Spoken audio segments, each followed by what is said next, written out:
there, and thanks for asking there.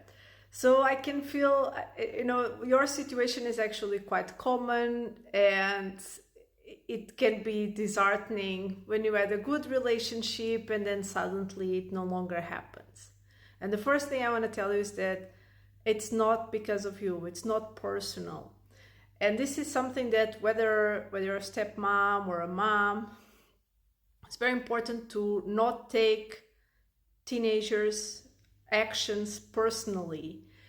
It's important to know their developmental stage and what's happening in their brain, so that you are able then to understand why they are acting that way instead of taking it personally. Because of course, when an adult would act that way towards you, you would immediately think it's you, right? Even though it might also not be.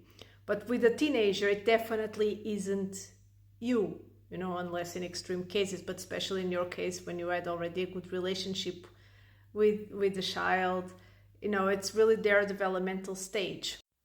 Teenagers are, this age group, especially like 14 to 17, this is an age where teenagers are really asserting independence. Even their parents that they love terribly, they will still try and distance themselves from their parents. This is just a normal, natural thing. It has nothing to do with the fact whether they like their parents or not. It's just the way their brain is developing. It's a natural thing to happen. It's also an age group when they work very much in absolutes and loyalty. They have these ideas, and then it's very fixed ideas because they get this loyalty, and it's just a part of their developing their own identity. So especially in a situation where there is a divorce in between, they might feel like they need to give loyalty to one part and not to the other. So the goal here is not to become a family member, even though I know deep down that's what you want, but that's not what you should try and do. You should try instead to give this feeling that you are a safe adult. So you are, an adult that she can come to whenever she needs. You are not there to parent her. You are there to listen whenever she needs you and to help her if she wants to be helped. So to give this space. This doesn't mean that you will, let her treat you in any way, not at all. But it's about showing her that you are there and that you love her and that you want to be there for her regardless of what she's feeling, and opening this space for her. So I give you an example. For instance, whenever she says something mean, you will say something like, I know you're having a hard time. I know, this is a hard thing for you right now. I can understand that you're upset, and I don't want to fight you. I'm not going to fight you. And I will also not allow you to talk to me like that. So let's take a break from each other, and whenever you need me, I'm here. So that's the type of thing that you want to give, Always react instead of being reactive and like fighting mean with mean, which will only make things worse. You give the model, you model, how you want to be treated, right? So you distance yourself, you impose firm boundaries, but in a kind way that opens the space, that says, because teenagers, whereas a small child is very much into hugging and showing affection really in a very physical way and very open way, teenagers, they show affection in a different way, right? Because it's the way their brain is developing.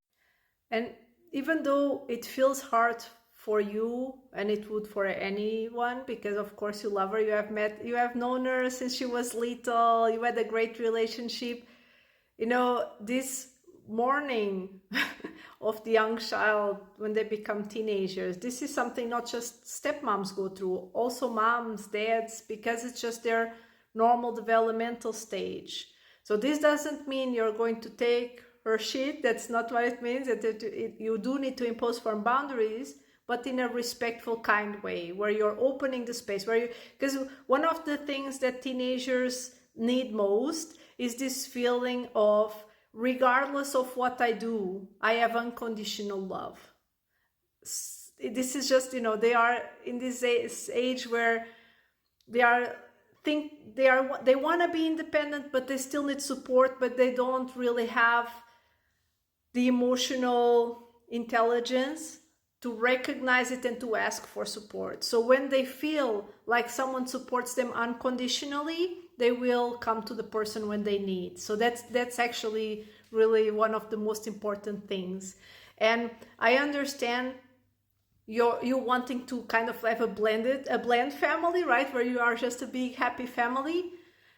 And it's important to allow that to come from the parents, or in this case the mom, but also the dad, of course, but especially the mom, since in this case you are with the dad, right? So if the mom friends you on Facebook, that's great, but don't take that initiative yourself. Respect her boundaries. The idea is not that you become best friends with the mom, because when it's forced, when it's coming, then it gets even more confusing for the teenager.